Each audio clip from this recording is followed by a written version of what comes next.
जीत तेरी निश्चित होगी, तू भाग कर तो देख, सोकर सपने बहुत देखा, अब जाग कर तो देख। तो सही बात है, अपने सपनों को हकीकत में बदलने के लिए जागना बहुत ज़रूरी है। इन्हीं शब्दों के साथ आज का अपना वीडियो स्टार्ट करते हैं। तो भौतिक गणित में गति के समीकरणों का अवकलन या अवकलन अथवा समाकलन की सहायता से निगमन करने के लिए बहुत आवश्यक है कि आप भौतिक गणित यानी फिजिकल मैथमेटिक्स में डिफरेंशियल कैलकुलस और इंटीग्रल कैलकुलस को अच्छे से समझ लें। यहाँ ज़्यादा विस्तार से नहीं पढ़ेंगे, लेकिन जिन तथ्यों का, जिन फैक्ट्स का हमारे डेरिवेशंस में उपयोग होता है उनको आज अवश्य देखेंगे। तो स्टार्ट करते हैं पहले पॉइंट से। जैसे आप देख रहे हो सामने कि गति के वर्णन के लिए अवकलन तथा समाकलन की प्रारंभिक संकल्पनाएं। तो पहले पे आते हैं अवकलन गति यानी डिफरेंशियल कैलकुलस। कोई भी एक y वेरिएबल हो जो x का अगर फंक्शन है तो उसको लिखने का जो मेथड है वो तरीका आपके सामने है। जैसे आप देख रहे हैं y equals to f is the function of x। ठीक है, अवकलन गणित में dy अपॉन dx को y फलन या y का राशि x के सापेक्ष डिफरेंशियल कोफिशिएंट या अवकलन गुणांक कहते हैं। इसमें कुछ निर्धारित फार्मूलों का प्रयोग किया जाता है, जिसमें से एक फार्मूला आप ये देख रहे हैं। एक फलन का अवकलन गुणांक y equals to f x, और जो x है वो x की पावर n में दे रखा है। इसमें आप नीचे देखेंगे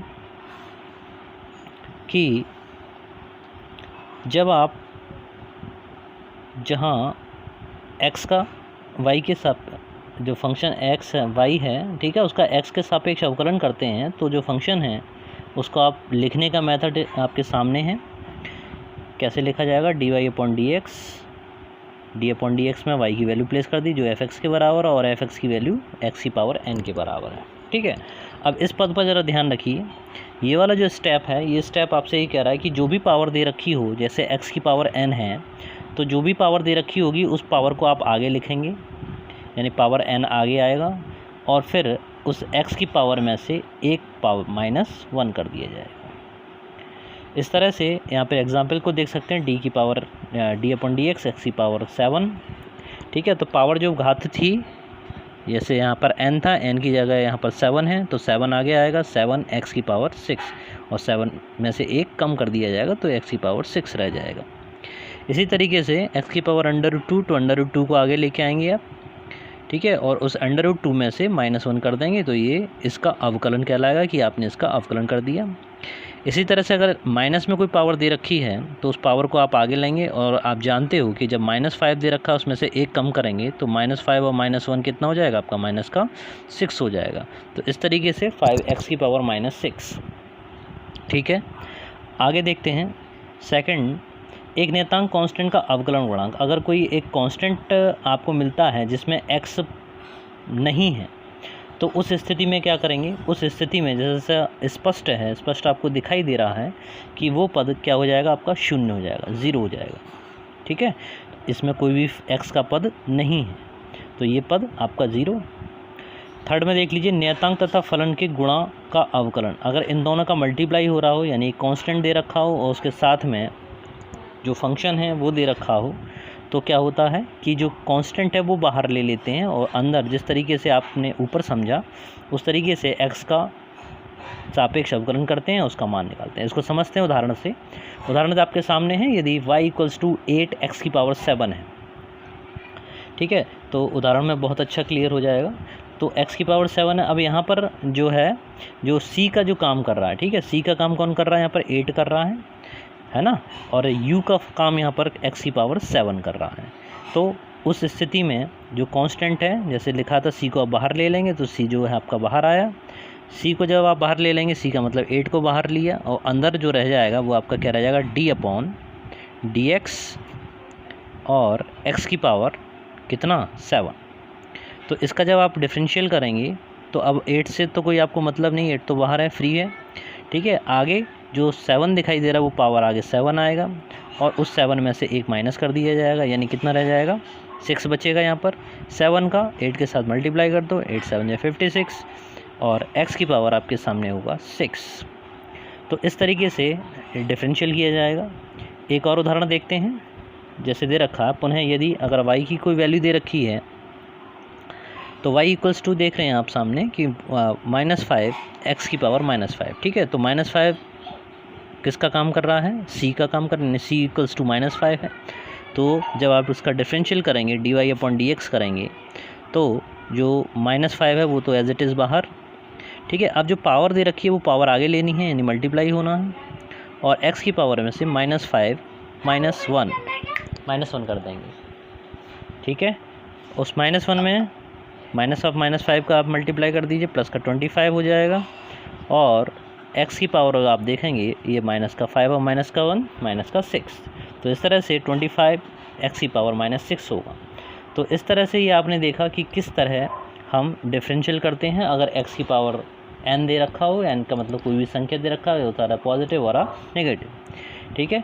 इसी तरीके से हम समाकलन देखेंगे। चलिए आगे देखते हैं। अब इसमें अगला एग्जाम्पल जो दे रखा है, 2 चौथे पॉइंट पर आइए। देखिए ये बेसिक है बिल्कुल, देखिए मैथमेटिक्स में भी आपको यही सब पढ़ना है और फिज़िक्स में जो आप डेरिवेशंस करेंगे या और भी अच्छे कंपटीशन लेवल की तैयारी करेंगे उसमें आप इससे नहीं बच पाएंगे, ठीक है। तो बहुत ज़रूरी है आप इसको अच्छे से क्लियर कर लीजिए। चलिए अगला पॉइंट 4th वाला देखते हैं। 4th में कह रहा है कि 2 या अधिक फलनों के योग का अवकलन गुणांक, ठीक है। अब यहाँ पर योग करके दे रखा कि y इक्वल्स टू आपका दे रखा 2 पदों से योग से बना हुआ है, ये u प्लस v से बना हुआ है, ठीक है। तो u प्लस v से जो ये बना हुआ है तो इसमें कोई बात नहीं कि dy/dx अगर आप करते हैं, ठीक है, तो इसका भी सेपरेट होगा, du/dx होगा और इसका भी dv/dx हो जाएगा। कहने का मतलब अलग अलग पदों का आप अलग अलग अवकलन करेंगे, ठीक है। चाहे वो जोड़ रहे हों, आइदर पॉजिटिव हो या फिर नेगेटिव हो, 2 टर्म दे रखे हों या 3 टर्म दे रखे हों या 4 टर्म दे रखे हों, कोई दिक्कत वाली बात नहीं है, ठीक है। जितने भी पद हों, जितने भी फलन हों, आप उनका अवकलन करेंगे। क्लियर। नेक्स्ट पॉइंट पे आते हैं। बात करते हैं समाकलन नियतांकों के बारे में या समाकलन या इंटीग्रल के बारे में। तो सीधा मतलब है डिफरेंशियल का जस्ट अपोजिट होता है आपका समाकलन, ठीक है। तो जैसे हम लोगों के जो मतलब का वो हम लोग देख रहे हैं। बाकी एक चीज़ और बता दें कि डिफरेंशियल में कुछ और फॉर्मूले होते हैं, निश्चित होते हैं, इनका मान आप मैथमेटिक्स में विस्तार पूर्वक पढ़ोगे। हम लोगों ने हमारे काम का जितना मटेरियल है हमने उतना आपको समझा दिया, ठीक है। अब बात करते हैं समाकलन नियतांक के बारे में। तो समाकलन नियतांक में जैसे आप देख रहे हैं इसका सिंबल, सबसे पहले बात करते हैं सिंबल के बारे में, ठीक है। तो सिंबल में जहाँ हम अवकलन में यूज़ करते हैं किसका, d/dx का, ठीक है, d/dx का यूज़ करते हैं। वहीं इंटीग्रल यानी समाकलन में एक इस तरह का सिंबल जैसे आप ये देख रहे हैं और d/dx इसमें नीचे आता है और इसमें सामने लिखा जाता है, ठीक है। यहाँ पर आपका फंक्शन रहता है f'(x) जिसके सापेक्ष भी आप समाकलन कर रहे हो, यहाँ पर जिसके भी सापेक्ष आप अवकलन कर रहे हो। तो इस तरह से इनका हम फंक्शन को कैरी करते हैं, आगे लेके चलते हैं। तो इसमें जो फार्मूले यूज़ होते हैं, जैसे समाकलन के लिए स्टैंडर्ड फार्मूले हैं, आप उनको देख लीजिए। तो जैसा पहला पॉइंट है, इस पॉइंट में समाकलन के लिए मानक सूत्र यानी स्टैंडर्ड सूत्र में पहला वाला देखिए भाई, integral dx equals to x, यानी कहीं पर भी अगर केवल 1 है और dx लिखा हुआ है तो इसका मतलब ये है कि आप इसका अवकलन करेंगे और ये निश्चित मान किसके बराबर होगा, x के बराबर होगा। क्लियर। अगर इस किसी कांस्टेंट का उस फंक्शन के साथ मल्टीप्लाई हो रहा होगा, ठीक है, तो उसकी कंडीशन में वही चीज़ कि कांस्टेंट वाला टर्म जैसे c लिखा हुआ c बाहर आएगा और अंदर जो अवकलन किया जाए, समाकलन किया जाएगा, वो उस पद का x के सापेक्ष किया जाएगा। अब बात करते हैं प्लस के बारे में। अगर 2 पद जोड़ रहे होंगे तो जैसे डिफरेंशियल में भी देखा था आपने कि अलग अलग पद का अलग अलग डिफरेंशियल होता है, ठीक उसी तरीके से यहाँ पर भी अलग अलग पद का अलग अलग समाकलन किया जाएगा। जैसे ये वाला फंक्शन 2 पदों से मिलकर बना हुआ है, ठीक है। तो यहाँ पर आप एक पद का x के सापेक्ष और दूसरे पद का y के, वही u का अलग और y का अलग, यानी एक पद का आपने अलग समाकलन कर लिया, दूसरे पद का अलग किया। चौथे पर आते हैं, 4th वाला। 4th में आप देख रहे हैं x की पावर n। ध्यान कीजिए, अभी थोड़ी देर पहले आपने देखा था कि x की पावर n में अगर इसका आप डिफरेंशियल कर रहे थे d/dx कर रहे थे तो क्या किया था, पावर को आगे लिखा था और उस पावर में से एक कम कर दिया था, ठीक है, n-1 कर दिया था। लेकिन यहाँ पर आप समाकलन कर रहे हैं और जैसे मैंने बताया इसका जस्ट अपोजिट, ठीक है, तो यहाँ पर घटाते हैं, समाकलन में क्या करते हैं, उसमें जोड़ा जाता है, ऐड किया जाता है। यहाँ पर मल्टीप्लाई करते हैं, यहाँ पर उस चीज़ का क्या कर देते हैं, भाग कर देते हैं बाद में, ठीक है। तो इंटीग्रल x की power n dx this is equals to, power में एक ऐड करेंगे यानी x की power n+1 upon n+1। Let we take a example, x की पावर 2 लेके चलते हैं, x की पावर 2 dx, ठीक है। इसका आपको समाकलन बताना है, इंटीग्रल बताना है क्या होगा। तो जैसे यहाँ पे देख रहे हैं कि पावर में एक जुड़ेगा तो 2+1 यानी 3 हो जाएगा, x की पावर 2+1 कितना हो जाएगा आपका 3 अपॉन वो पावर नीचे आएगी यानी कितनी पावर नीचे आ जाएगी 3। एक कांस्टेंट चलता है इंटीग्रल में, हमेशा ध्यान रखिए c, एक कांस्टेंट हम लेके के चलते हैं, उसको हम c से रिप्रेजेंट करते हैं, ठीक है। बाकी और भी फॉर्मूले हैं जिसका आप आगे आने वाले समय में अगर हुआ कहीं ज़रूरत पड़ती है तो मैं उसको आपको इसके बारे में आपको क्लियर कर दूँगा। तो हम वापस अपने कुछ एग्जांपल्स को देखते हैं। तो इसका एक एग्जांपल और ले लेते हैं, जैसे x की पावर अगर 4 दे रखा, ठीक है, तो जैसे मैंने बताया पावर में एक जोड़ दीजिए, प्लस कर दीजिए, x की पावर 4 + 1, तो 4 + 1 5 हो जाएगा और 5 से नीचे आप डिवाइड कर देंगे तो x की पावर 5/5 प्लस एक कांस्टेंट c, ठीक है। इसके बाद हम लोग आते हैं फिज़िक्स के ऊपर कि किस तरह से इनका उपयोग फ़िज़िक्स में हम किया जाएगा, ठीक है। तो दोनों ही का उपयोग है, देखते हैं कैसे। तो सबसे पहले हमें डेफिनेशन देखनी पड़ेगी। तो जैसे मैंने आपको स्टार्टिंग में डेफिनेशन दे के बता दिया था कि अगर आपको वेलोसिटी निकालनी है, ठीक है, या त्वरण निकालना है, ठीक है, एक्सेलरेशन अगर आपको यूज़ करना है तो उसकी डेफिनेशन रहती है the rate of change of velocity with respect to time, ठीक है। तो जो वेलोसिटी में चेंज है विद रेस्पेक्ट टू टाइम, ठीक है ना, तो उसको जो चेंज वाली कंडीशन है उसके लिए हम सूक्ष्म समय की बात करें तो लिमिट बहुत सूक्ष्म समय अंतराल के लिए अगर चेंज होता है, बस ये है कि जो अंतर लिया गया है वो शून्य नहीं है, शून्य की ओर है, तो उसको इस तरीके से रिप्रेजेंट करते हैं। जैसे बताया अंतर को, ये आ गया आपका वेग परिवर्तन विद रेस्पेक्ट टू टाइम, यानी समय में जो परिवर्तन है, परिवर्तन के लिए डेल्टा यूज़ किया जाता है, ठीक है। ये त्रिभुज वाली जो शेप देख रहे हो, ट्रायंगल जैसी जो शेप आप देख रहे हैं, इसको हम डेल्टा बोलते हैं। तो डेल्टा v/डेल्टा t, limit delta t tends to 0, तो इसी को आप क्या लिख सकते हैं, dv/dt लिख सकते हैं। इसका मतलब ये हुआ कि जैसे जैसे आप आगे बढ़ते जाएंगे वेलोसिटी उसमें चेंज होता जाएगा, ठीक है। तो त्वरण को जो लिख सकते हैं वो आप आगे ध्यान रखिए कि अगर a को लिखना पड़ेगा, ये आप लिख सकते हैं dv/dt, ठीक है ना, dv/dt।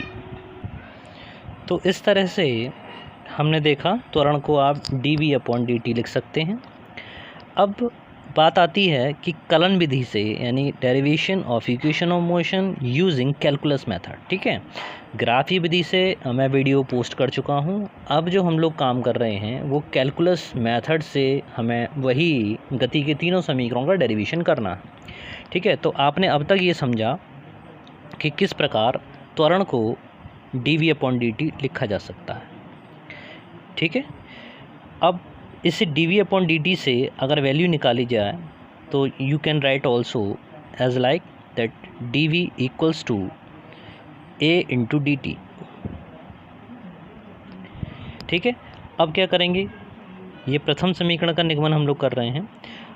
अब ये समीकरण आपके पास आई, इसको अवकलन समीकरण कहेंगे और इसका हल दोनों पक्षों का यानी दोनों साइडों का, बोथ साइड आपको क्या करना पड़ेगा, इसका इंटीग्रल करना पड़ेगा, बस इतना करना पड़ेगा। इसमें एक चीज़ और आपको बता दें कि समाकलन करते समय आपको अपर लिमिट और लोअर लिमिट, ठीक है, उसको मेंशन करना होता है यानी दिखाना होता है। जब वस्तु ने चलना प्रारंभ किया, ठीक है, कोई भी ऑब्जेक्ट था, उसने मोशन जब करना प्रारंभ किया तो इनिशियली जो उसकी वेलोसिटी थी वो u थी और आफ्टर t टाइम ये वेलोसिटी इंक्रीज़ होते होते कितनी हो गई, v हो गई। कितने टाइम में, टी टाइम में। तो यहाँ से हमको first equation of motion calculate करना है। तो यहाँ पर इनिशियल लिमिट आपकी क्या रखी जाएगी, क्योंकि जब वेलोसिटी की बात कर रहे हैं तो हम u और v पर फोकस करेंगे। तो लोअर लिमिट में आप लिखेंगे u, अपर लिमिट में लिखेंगे v, यानी उसकी वेलोसिटी लगातार क्या कर रही है, इंक्रीज़ कर रही है। तो सबसे कम क्या है, लोअर का मतलब कम, कम से कम u, अधिक से अधिक v। ठीक है, इसी तरह से जब हम dt देख रहे हैं तो जब इसने यहाँ से चलना प्रारंभ किया तो ये 0 समय पर चलना प्रारंभ किया, और यहाँ से जब उसने समय काउंट किया तो यानी यहाँ से वेलोसिटी v होने तक उसे कितना समय लग गया, उसको t समय लग गया। तो यहाँ पे 0 से लेके उसने लिखा समय t। तो इस तरह से दोनों पक्षों की लिमिट आपने लगाई, देखेंगे सवाल में। तो बिल्कुल क्लियर है कि v और u जो स्पष्ट आपको दिखाई दे रहे हैं, ठीक है, u एंड v और 0 और t, तो इनका कारण समझ में आ गया कि क्यों इस तरह से लगाया गया। अब बात करेंगे इनके अवकलन के बारे में, तो उस पर ज़रा ध्यान दे दीजिए। अभी जो आपने नियम सीखा था कि अगर केवल dx दे रखा हो तो जिसके सापेक्ष आप अवकलन समाकलन कर रहे होते हो वही आ जाता है। जैसे dx के लिए केवल x आ गया था, यहाँ पर अगर आप देखें तो केवल v आ जाएगा, और केवल dt के लिए अगर करें, कहने का मतलब कि अगर आप dv कर रहे हैं तो इसकी जगह केवल v आ जाएगा आपका, और अगर आप dt का यूज़ कर रहे हैं तो केवल t आ जाएगा। ठीक है, तो आपने वही किया, इंटीग्रल किया, तो इस स्टेप के स्थान पर आपने v लिखा और अपर लिमिट और लोअर लिमिट और अपर लिमिट को मेंशन कर दिया, प्रदर्शित कर दिया। कांस्टेंट a जो साथ में था उसको बाहर लिया, आपने देख रखा था कि क्या करते हैं, उस कांस्टेंट को बाहर ले लेते हैं। अच्छा, इसमें a और बढ़ा लीजिएगा, साथ में a नहीं लिख पाए हैं, ठीक है, a और आ जाएगा। तो उस a को आप कांस्टेंट के रूप में बाहर लिया, क्योंकि ये t के सापेक्ष आप समाकलन कर रहे हो, इसलिए t को बाहर नहीं ले सकते। तो वैसे भी dt की जगह का आपको क्या लिखना है, t लिखना है। ठीक है, तो 0 से लेके t। उसके बाद क्या होता है, अब हमको लोअर लिमिट और अपर लिमिट के मान रखने होते हैं, वैल्यू रखनी होती है। तो यहाँ पर आप जो देख रहे हो उसमें वही किया गया कि पहले अपर लिमिट लगाया, ठीक है, हमेशा ध्यान रखिए अपर लिमिट लगाया जाएगा, उसके बाद फिर माइनस चिन्ह के साथ में आप लोअर लिमिट लगाएंगे। ठीक है, जो भी पद दे रखा हो, ए आपका अगले वाले स्टेप में जो ए दे रखा है तो टी की जगह एक बार आप टी लिखेंगे, माइनस एक बार टी की जगह 0 लिखेंगे। तो ए का मल्टीप्लाई 0 होने से इस पद पे कोई इफेक्ट नहीं, ये क्या रह जाएगा, v minus u, this is equals to a into t. अब पक्षांतर कर लीजिए, इस माइनस यू को आप इधर लेके आएंगे तो ये प्लस का हो जाएगा, तो you can write also v equals to u plus a t. ठीक है, तो इस तरीके से आपने ये देखा, ये गति का प्रथम समीकरण with the help of the calculus method. ठीक है, इसके बाद अगले वाले नेक्स्ट वीडियो में हम लोग देखेंगे कि किस तरीके से गति के दूसरे समीकरण और तीसरे समीकरण का निगमन किया जाता है। वीडियो काफ़ी लंबा हो जाता है, इसलिए आप पोस्ट करने में और आप लोगों के भी देखने में थोड़ा असुविधा होती है, इसलिए द्वितीय समीकरण को हम नेक्स्ट वीडियो में पढ़ते हैं। इसको अच्छे से नोट कीजिए, कोई भी समस्या है, कोई भी आपको पूछना हो, कमेंट बॉक्स में जाकर आप कमेंट कीजिए और मैं उसका रिस्पॉन्स दूँगा। ठीक है, लगातार देखते रहिए, पढ़ते रहिए, सब्सक्राइब कीजिए और भी बच्चों को शेयर कीजिए, सभी बच्चों को बताइए। Thank you very much. जय हिंद, जय भारत।